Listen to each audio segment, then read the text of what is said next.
आज हम बात करेंगे मेथड ऑफ टीएलसी की। Method of TLC thin layer chromatography, इसके मेथड की बात करने जा रहे हैं। Method of TLC thin layer chromatography की बात करने जा रहे हैं। थिन लेयर क्रोमेटोग्राफी में होता क्या है? सबसे पहले तो हम प्लेट लेते हैं जिसके ऊपर हमने क्रोमेटोग्राफी करनी होती है। यानी कि सबसे पहले तो हम प्लेट लेंगे जिसके ऊपर हम क्रोमेटोग्राफी करेंगे ऐसे करके।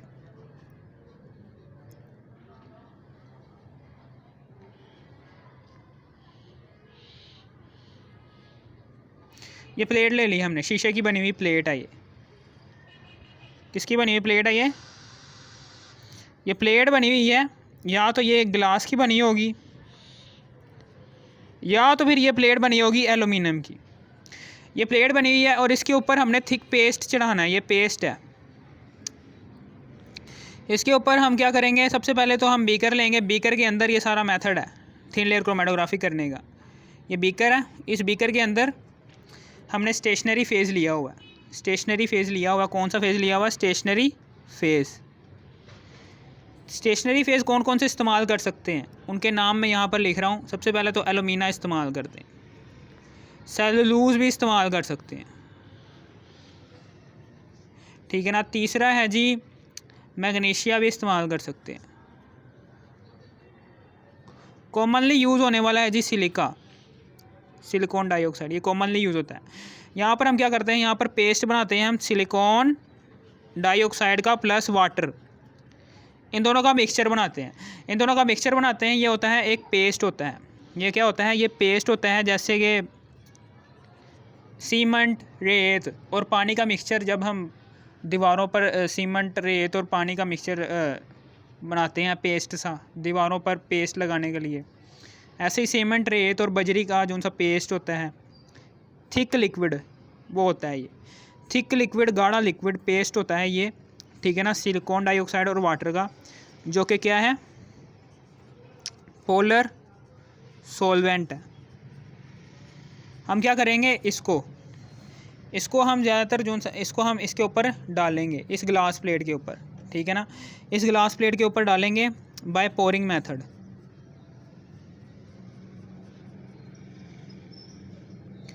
ये ग्लास प्लेट हमने इसको तिरछा रखा, इस ग्लास प्लेट को हमने तिरछा रखा। तिरछा रखने के बाद हम क्या करेंगे, इस बीकर को यहाँ पर गिराएंगे।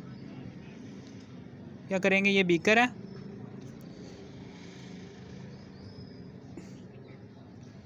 इस बीकर को हमने यहाँ पर, ये थिक लिक्विड जो सा है, ऐसे ऐसे आहिस्ता आहिस्ता इसके ऊपर ऐसे लेयर चढ़ती जाएगी, चढ़ती जाएगी, चढ़ती जाएगी, चढ़ती जाएगी, चढ़ती जाएगी, ठीक है ना। जैसे ही चढ़ जाएगी इसके ऊपर लेयर, तो हमने ये लिक्विड डालना बंद कर देना है, ठीक है ना। ये देखिए ये चढ़ गई है।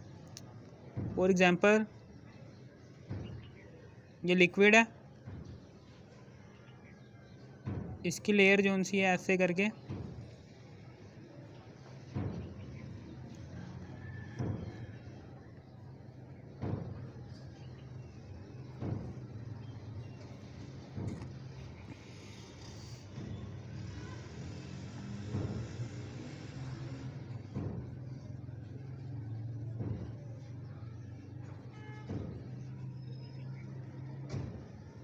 ये हमने स्टेशनरी फेज़ लगा दिया। हमने स्टेशनरी फेज़ के ऊपर लेयर बना दी है। ये स्टेशनरी फेज़ जो सी है इसके ऊपर हमने लेयर बना दिया स्टेशनरी फेज़ की बाय पोरिंग मेथड। बहुत से मेथड हैं, पोरिंग से बना सकते हो, पोरिंग से यानी कि उंडेलना। सीधा हमने ये बीकर लिया, बीकर को हमने उंडेल दिया इस ग्लास प्लेट के ऊपर, ठीक है ना। ओके, समझ आ गई यहाँ पर? इधर बैठेंगे, इधर बैठ। अब हम क्या करेंगे, यहाँ पर यहीं पर हम लेड पेंसिल के ज़रिए यहाँ पर बेस लाइन बनाएंगे। बेस लाइन लेड पेंसिल से बनानी है, कोई किसी और चीज़ का इस्तेमाल नहीं करना। लेड पेंसिल ही क्यों इस्तेमाल की है, कोई इंक वाला पेन क्यों नहीं इस्तेमाल किया? क्योंकि जब हम इंक वाला पेन इस्तेमाल करेंगे ना, तो उसके जो सा मिक्सचर होंगे, इंक जो सा हो वो खुद एक मिक्सचर है बहुत से कंपोनेंट्स का। तो फिर क्या होगा, जैसे हम क्रोमेटोग्राफी स्टार्ट करेंगे तो इंक का ही, ये जो उनकी बेस लाइन बनी, अगर हमने इंक वाले पेन से लगाई है तो इसका ही कंपोनेंट्स ऊपर शो होना शुरू हो जाएंगे इंक के, जो कि हम ऐसा नहीं चाहते। हम क्या करेंगे, हम लेड पेंसिल का यूज़ करेंगे, बेस लाइन बनाएंगे। बेस लाइन हमने क्यों बनाई है, इसका क्या फ़ायदा है? ताकि जो सा ये मिक्सचर है जिसके कंपोनेंट्स को हमने अलग करना है। फॉर एग्जांपल ये है, फॉर एग्ज़ाम्पल ये है जी मिक्सचर, जिसके कंपोनेंट्स को हमने अलग करना है। ये मिक्सचर है जिसके हमने कंपोनेंट्स को अलग करना है। यहाँ पर हम क्या कर लेंगे, यहाँ पर हम कैपिलरी ट्यूब लेंगे।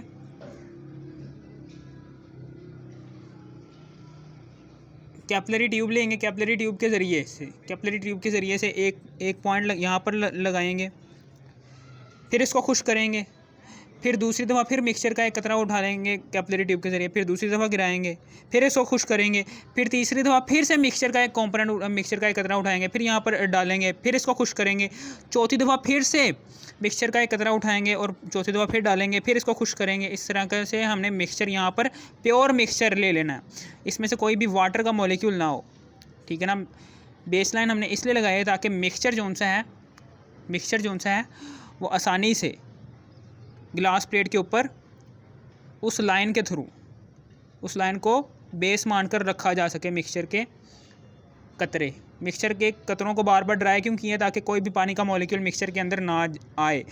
अगर पानी का मॉलिक्यूल एक भी आया है, जब मिक्सचर के कंपोनेंट्स अलग सेपरेट होंगे इस ग्लास प्लेट के ऊपर, तो किसी भी कंपोनेंट के अंदर अगर एक भी पानी का मॉलिक्यूल आ जाएगा ना, तो वो पानी का मॉलिक्यूल क्या करेगा, उस कंपोनेंट को फैला देगा। जैसे ही वो कंपोनेंट फैल जाएगा तो वो मिक्सचर के दूसरे वाले कंपोनेंट के साथ मिल जाएगा। यानी कि मेरे कहने का मतलब क्या है,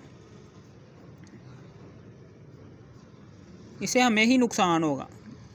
मिक्सचर के कंपोनेंट के जिसके अंदर पानी का मॉलिक्यूल होगा वो फैला देगा मिक्सचर के कंपोनेंट को ग्लास प्लेट के ऊपर। जैसे ही फैलेगा वो, तो मिक्सचर के दूसरे कंपोनेंट में वो जो सा पहला वाला कंपोनेंट जिसके अंदर पानी का मॉलिक्यूल था वो दूसरे कंपोनेंट में शामिल हो जाएगा। इस तरीके से आपकी क्रोमेटोग्राफी डिस्टर्ब हो सकती है। इसलिए हम क्या करते हैं, हम पानी का कतरा कोई भी ना रहे, इसलिए हम बार बार ड्राई करवाते हैं।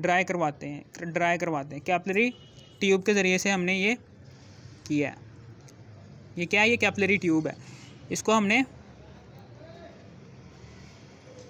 इस्तेमाल किया, ये होगी हमारी तैयार। ये हमारी ग्लास प्लेट तैयार हो गई है, ये हमारी स्टेशनरी फेज़ के तौर पर ग्लास प्लेट तैयार होगी। अब हम क्या करेंगे, अब हम क्रोमेटोग्राफिक टैंक लेंगे।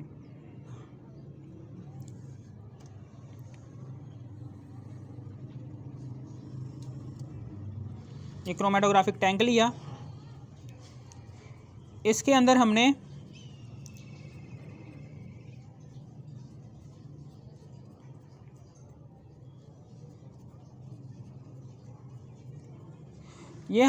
ले लिया क्रोमेटोग्राफिक टैंक। इसके अंदर हमने इस ग्लास प्लेट को रख दिया।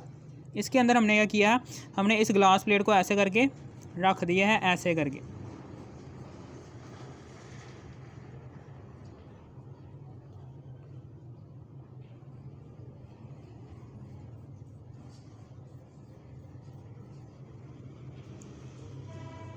और ये भी याद रखना कि ग्लास प्लेट को हमने इस तरीके से रखना है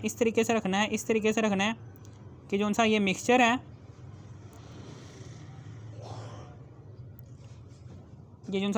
मिक्सचर ये डूबे ना। मिक्सचर जो सा है, ये बेस लाइन के ऊपर जो सा मिक्सचर आ रहा है, ये डूबे ना इसके अंदर।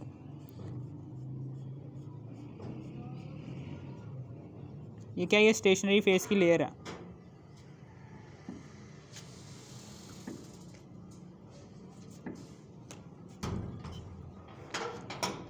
ये स्टेशनरी फेस की लेयर चढ़ाई हुई है इसके ऊपर।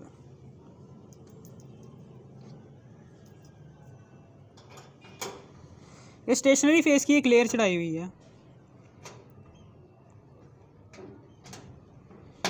ये स्टेशनरी फेस की क्या है, ये लेयर चढ़ाई हुई है। हमने हमेशा याद रखना कि स्टेशनरी फेस की ये लेयर है।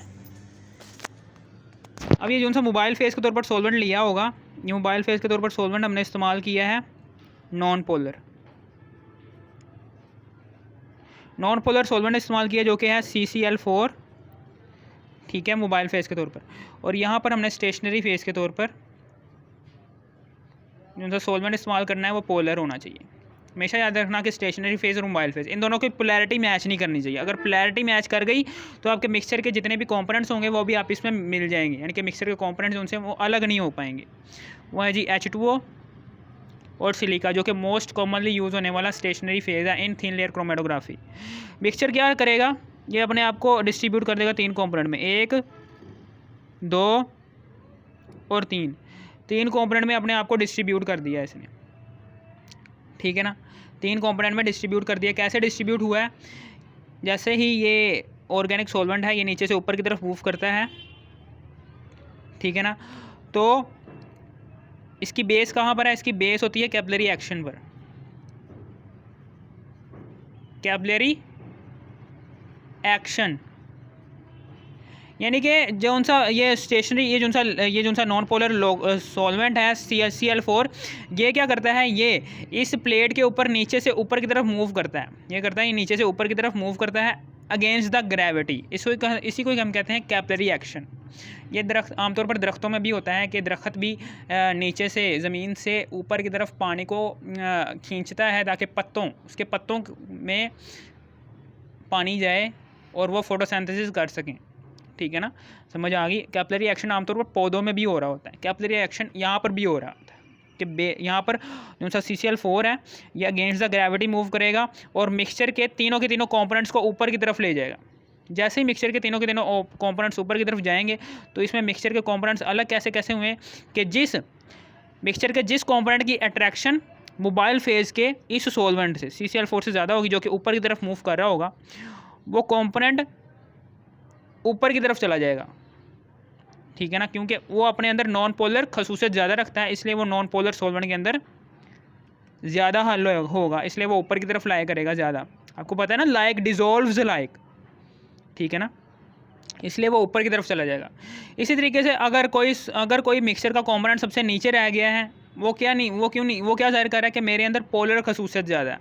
मैं इसलिए नीचे रह गई हूँ क्योंकि मेरे अंदर पोलर खसूसियत ज़्यादा है और मैं इस नॉन पोलर सॉल्वेंट के अंदर हल होकर ऊपर नहीं जा सकता, इसलिए मैं स्टेशनरी फेज़ के साथ अट्रैक्शन ज़्यादा रखूँगा, इसलिए मेरी जगह जो उनसी सबसे नीचे ही रहेगी। यानी कि H2O और सिलिका इन दोनों के मिक्सचर के साथ मेरी अट्रैक्शन ज़्यादा रहेगी, इसलिए मैं नीचे लाया करूँगा।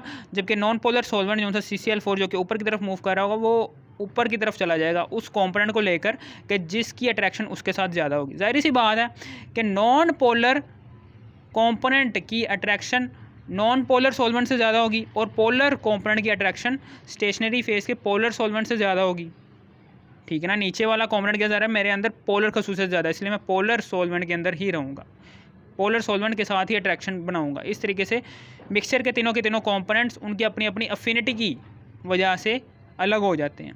फॉर एग्जांपल, अगर ये दोनों ही स्टेशनरी फेज भी नॉन पोलर होता और ये भी नॉन पोलर होता, तो अब मिक्सचर के तीनों कंपोनेंट्स जो से थे वो आपस में मिक्सअप हो जाते, क्योंकि अब तीनों कंपोनेंट्स ही नॉन पोलर हैं। अब दोनों के दोनों ही नॉन पोलर हैं।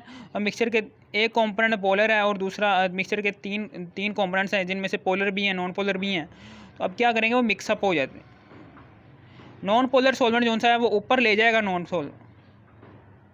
Polar. For example, non polar जो सा है वो ऊपर ले गया, यानी कि नॉन पोलर सॉल्वेंट जो सा था, ये जो सा आपने नॉन पोलर सॉल्वेंट लिया हुआ था, फॉर एग्जांपल ये ऊपर की तरफ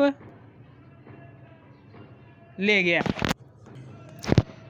मिक्सचर के जो उनसे नॉन पोलर कंपोनेंट था उसको ऊपर की तरफ ले गया, लेकिन बाकी के जो उनसे पोलर कंपोनेंट थे वो नीचे ही रह गए हैं। यानी कि पोलर कंपोनेंट्स अलहदा नहीं हुए, नॉन पोलर कंपोनेंट बस अलहदा हो गया ऊपर जाकर। यानी कि इस तरीके से आप मिक्सअप हो जाएंगे कंपोनेंट्स उनसे हैं। अच्छी तरीके से क्रोमेटोग्राफी नहीं होगी। क्रोमेटोग्राफी तब अच्छी होगी जब स्टेशनरी फेज़ और मोबाइल फेज़ दोनों के पोलैरिटी में चेंज हो और दोनों ही एक पोलर और नॉन पोलर हो, ठीक है ना। यहाँ पर मैं लिख भी देता हूँ कि स्टेशनरी फेज़ कि यहाँ पर मैं लिख भी देता हूँ स्टेशनरी फेज़ और मोबाइल फेज़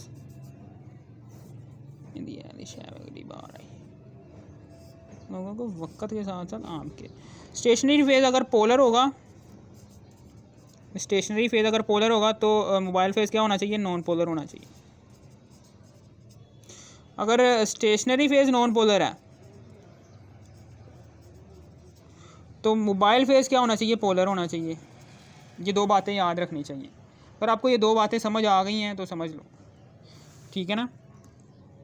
अब हमेशा याद रखना, अब हम क्या करेंगे, जैसे ये कंपोनेंट्स हो जाते हैं ना डिस्ट्रीब्यूट, तीनों के तीनों कंपोनेंट्स, अब हम क्या करते हैं, अब हम इसको बाहर निकालते हैं।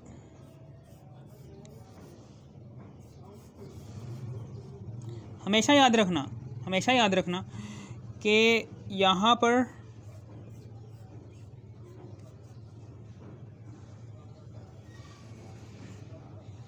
पैट्री डिश रखनी है, ठीक है ना। ये सारा अमल करने से पहले सबसे ऊपर हमने पैट्री डिश भी रखनी है। ये क्या है? ये पैट्री डिश है।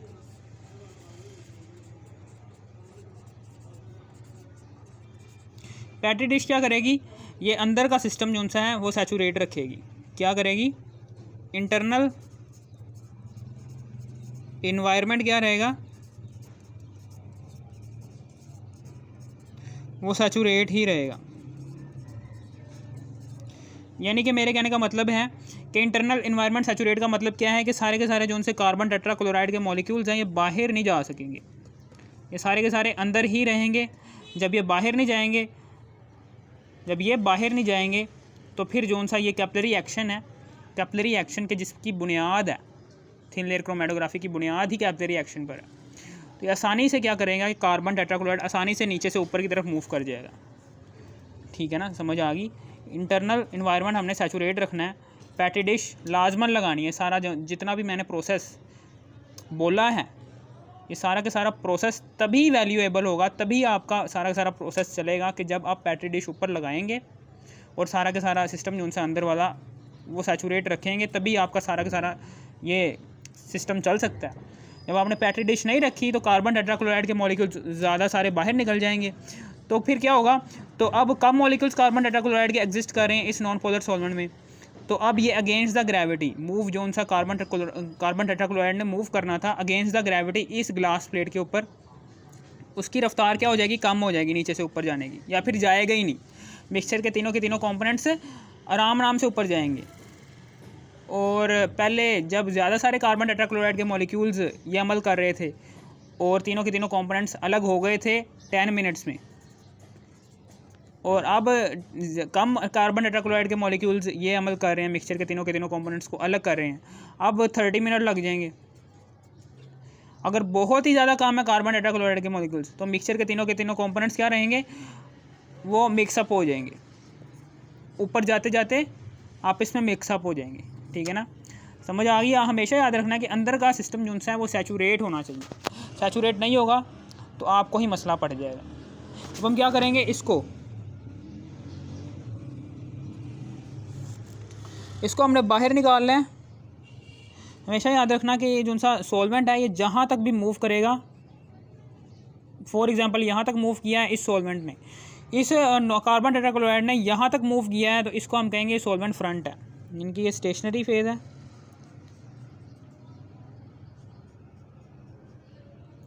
ठीक है ना, ये 3 कंपोनेंट्स हैं, 1 2 और 3। ये बेस लाइन है और ये क्या है? ये सॉल्वेंट फ्रंट है। ठीक है ना, समझ आ गई। और यहाँ पर करके ये 10 सेंटीमीटर और ये 3 सेंटीमीटर ये है। फिर उसके बाद ये जो सा है 3 सेंटीमीटर है और यहाँ पर ये 6 सेंटीमीटर है। और फिर उसके बाद यहाँ से तीसरे कंपोनेंट का फासला है जी 8 सेंटीमीटर। ठीक है ना, समझ आ गई। 3 सेंटीमीटर, 6 सेंटीमीटर और 8 सेंटीमीटर, तीनों के तीनों कंपोनेंट्स का बेस लाइन से फासला वो ये है 3 सेंटीमीटर, 6 सेंटीमीटर और 8 सेंटीमीटर। और बेस लाइन का सॉल्वेंट फ्रंट से फासला है डी 10 सेंटीमीटर। अब हम क्या करेंगे? अब हम यहाँ से अब हम RF वैल्यू कैलकुलेट करने जा रहे हैं। RF वैल्यू कैसे कैलकुलेट करेंगे? RF वैल्यू का फार्मूला होता है सॉल्वेंट ट्रैवल्ड फ्रॉम solvent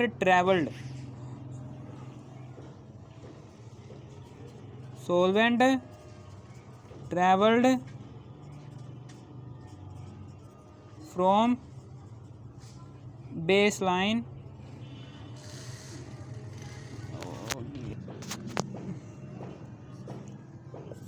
कोई चल भी है।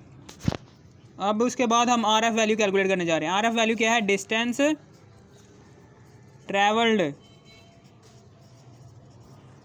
Travelled from component, distance travelled bye component from baseline. Baseline से कितना डिस्टेंस कवर किया है इसने, कंपोनेंट ने। और फिर उसके बाद distance travelled bye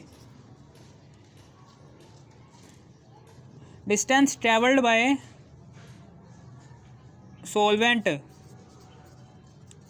from baseline. जो सा आपने सॉल्वेंट इस्तेमाल किया है एज अ मोबाइल फेज, उसने बेसलाइन से कितना फासला तय किया, ठीक है ना। अब हम करेंगे क्या, अब हम आर एफ वैल्यू कैलकुलेट करेंगे for component A. Are F value for component ए, यानी कि आर एफ वैल्यू हम कंपोनेंट ए की वैल्यू, अब हम कंपोनेंट ए की वैल्यू कैलकुलेट करने जा रहे हैं। कंपोनेंट ए हमारा ये है, सबसे पहला वाला कंपोनेंट मिक्सचर का, वो उसका डिस्टेंस क्या है 3 सेंटीमीटर। इस कंपोनेंट का बेस लाइन से डिस्टेंस है जी 3 सेंटीमीटर। और फिर उसके बाद इस बेस लाइन का डिस्टेंस इस सॉल्वेंट फ्रंट से है 10, वो आ गया। अब ये इसका जवाब आएगा 0.3। और फिर उसके बाद आर एफ वैल्यू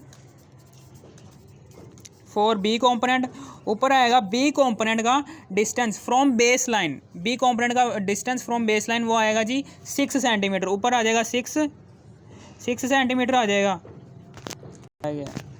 ऊपर आ जाएगा 6, फिर नीचे आ जाएगा 10, नीचे आएगा 6, नीचे आएगा 10। और फिर जब हम इसको हल करेंगे तो इसका आंसर आएगा 0.6। फिर उसके बाद वैल्यू हम निकालेंगे आर एफ वैल्यू हम निकालेंगे फॉर सी कंपोनेंट की।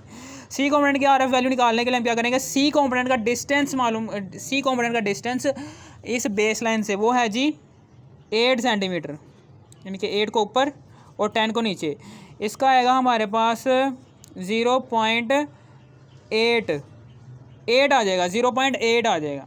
इस तरीके से हमने तीनों की तीनों कंपोनेंट्स की are F value, retardation factor मालूम कर लिया। रिटार्डेशन फैक्टर की वैल्यू जो सी होती है, सबसे अच्छी वाली वैल्यू होती है वो 0.1 से लेकर 0.8 के दरमियान, यानी कि अगर आपके रिटार्डेशन की फैक्टर की वैल्यू किसी भी कंपोनेंट की आ रही है 0.1 से लेकर 0.8 के दरमियान है, फिर 0.1 आ रही है, फिर 0.8 आ रही है, तो वो बेस्ट रिटार्डेशन फैक्टर की वैल्यू है।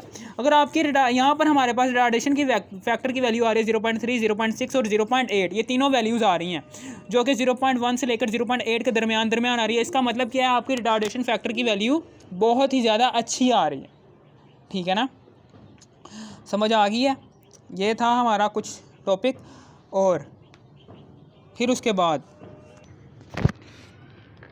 और ये जो सा नॉन पोलर सॉल्वेंट लिया CCl4, ये नॉन पोलर सॉल्वेंट जो सा मोबाइल फेज़ वाला, ये डिफ़िकल्ट काम होता है। मोबाइल फेज़ वाला जो सा नॉन पोलर सॉल्वेंट होता है, इसको चूज़ करना मुश्किल काम होता है। अगर आपने मोबाइल फेज़ के तौर पर जो सा इस्तेमाल, यानी कि मोबाइल फेज़ के तौर पर जो सा नॉन पोलर सॉल्वेंट आपने इस्तेमाल करना है, नॉन पोलर सॉल्वेंट जो आपने मोबाइल फेज़ वाला इस्तेमाल करना है, जो कि नीचे से ऊपर की तरफ ट्रैवल करेगा। अगर आपने मोबाइल फेज़ वाला सॉल्वेंट अच्छा चूज़ कर लिया है, ठीक है ना, तो आपकी क्रोमेटोग्राफी आसानी से हो जाएगी, थिन लेयर क्रोमेटोग्राफी, ठीक है ना।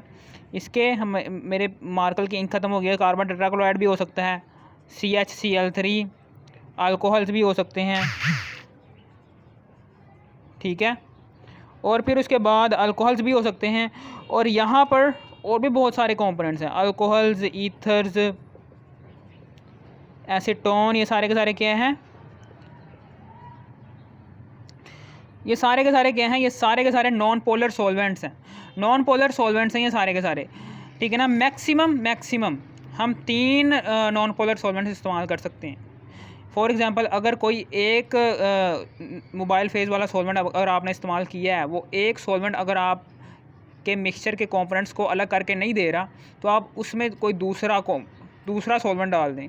अगर फिर भी नहीं अलहदा हो रहे तीनों के तीनों कंपोनेंट्स मिक्सचर के, तो आप तीसरा सॉल्वेंट डाल दें। अगर फिर भी नहीं अलहदा हो रहे तो फिर आप चौथा डाल दें। मैक्सिमम हम अवॉइड ही करते हैं, ज़्यादा से ज़्यादा हम 2 सॉल्वेंट्स का मिक्सचर इस्तेमाल करते हैं नॉन पोलर का। अगर इससे ज़्यादा करेंगे ना, इससे ज़्यादा हम अवॉइड ही करते हैं, क्योंकि मसला हो जाता है। इससे ज़्यादा नहीं करने चाहिए, ठीक है ना। अगर जब हम मोबाइल फेज़, अगर हम 3 सॉल्वेंट इस्तेमाल करते हैं एज अ मोबाइल फेज़, यानी कि CCl4 इस्तेमाल, यानी कि कोई से 3 सॉल्वेंट इस्तेमाल करते हैं, CCl कार्बन टेट्राक्लोराइड, क्लोरोफॉर्म और क्लोरोफॉर्म इस्तेमाल कर लेते हैं, और अल्कोहल्स, कार्बन टेट्राक्लोराइड, क्लोरोफॉर्म और ईथर, ये 3 solvents as a non polar solvent as a mobile phase के तौर पर इस्तेमाल करते हैं। तो अब हम इस नॉन पोलर सॉल्वेंट को कहेंगे, ये क्या है, टर्नरी सॉल्वेंट है, क्योंकि इसमें 3 नॉन पोलर सॉल्वेंट इस्तेमाल हुए हैं एज अ मोबाइल फेज़ के, जिन्होंने मिक्सचर के तीनों कंपोनेंट्स को डिस्ट्रीब्यूट करना है, ठीक है ना। तब हम इसको क्या कहेंगे, टर्नरी। ठीक है, मेरा मोबाइल यार, मेरी इंक ख़त्म हो गई है, ठीक है। यहाँ पर मैं लिख देता हूँ कि TERNARY, टर्नरी सॉल्वेंट, ठीक है ना, समझ आ गई आपको। और हमेशा ये भी याद रखना कि जो सा ये मोबाइल फेज़ है, मोबाइल फेज़ जो सा आपने लिया हुआ है, ये मोबाइल फेज़ जो सा ये मिक्सचर के किसी भी कंपोनेंट के साथ रिएक्ट नहीं होना चाहिए। अगर मिक्सचर के किसी भी कंपोनेंट के साथ ये मोबाइल फेज़ वाला सॉल्वेंट रिएक्ट कर लेता है, तो वो मिक्सचर का कंपोनेंट अब पहले जैसा नहीं रहेगा। वो मिक्सचर का कंपोनेंट जो आपका मिक्सचर में था, मिक्सचर में मौजूद था पहले, उसके जैसा नहीं रहेगा। अब वो तब्दील हो जाएगा किसी दूसरी चीज़ में। अगर मोबाइल फेज़ वाले सॉल्वेंट ने आपके मिक्सचर में मौजूद कंपोनेंट के साथ ही रिएक्शन कर लिया है, तो वो जो सा कंपोनेंट है वो अब पहले जैसा नहीं रहेगा। वो मिक्सचर में मौजूद था, जो जिस शक्ल में वो मिक्सचर में मौजूद था वैसा नहीं रहेगा, अब वो दूसरी शक्ल में तब्दील हो जाएगा। आपने कोई ऐसा सॉल्वेंट चूज़ करना है मोबाइल फेज़ के तौर पर कि जो रिएक्शन ही ना कर सके, आपके मोबाइल फेज़ जो आपके तीनों के तीनों कंपोनेंट्स के साथ रिएक्शन ही ना कर सके, आपने ऐसा सॉल्वेंट चूज़ करना है, ठीक है ना, समझ आ गई है। और ऐसा मोबाइल फेज़ के तौर पर ये सॉल्वेंट चूज़ करना है कि जल्दी से इवेपोरेट भी हो जाए, टाइम ना लगाए, ठीक है ना, समझ आ गई। और स्टेशनरी फेज़ जो उनसे थे, ठीक है ना, और ये जो उनका मोबाइल फेज़ है ये according to the stationary phase choose करना है, ठीक है ना। अगर स्टेशनरी फेज़ पोलर है तो मोबाइल फेज़ नॉन पोलर होना चाहिए, अगर स्टेशनरी फेज़ नॉन पोलर है तो मोबाइल फेज़ पोलर होना चाहिए, ठीक है ना, समझ आ गई।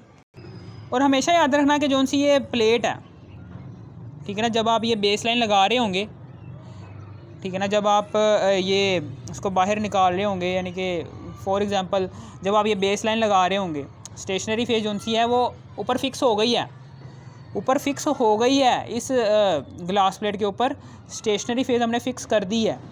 सिलिका और H2O का मिक्सचर जो सा है, ये पेस्ट जो सा है, हमने इस ग्लास प्लेट के ऊपर एज अ पोरिंग फ़िक्स कर दिया। अब हम जब हम लेड पेंसिल से लाइन लगा रहे होंगे, क्योंकि हमने मिक्सचर रखना है कि जिसके कंपोनेंट्स को हमने अलग करना है, उसके लिए जब हम लाइन लगा रहे होंगे लेड पेंसिल से, ये ध्यान रखना है कि स्टेशनरी फेज़ जो सी है इसको डैमेज नहीं होना चाहिए, स्टेशनरी फेज़ डैमेज नहीं होनी चाहिए। अगर स्टेशनरी फेज़ डैमेज हो जाएगी, कहीं ना कहीं से डैमेज हो गई, कहीं ना कहीं से उखड़ गई स्टेशनरी फेज़, तो आपका अब डिस्टर्ब हो जाएगी सारी की सारी थिन लेयर क्रोमेटोग्राफी। याद रखना कि कहीं से भी डैमेज नहीं होनी चाहिए, कहीं से भी उखड़नी नहीं चाहिए स्टेशनरी फेज़। अगर उखड़ गई कहीं ना कहीं से तो अब आपको मसला पड़ जाएगा। या फिर आपकी पूरी की पूरी ग्लास प्लेट है, कहीं पर भी वो भी डैमेज नहीं होनी चाहिए, ग्लास प्लेट का भी डैमेज नहीं होना चाहिए।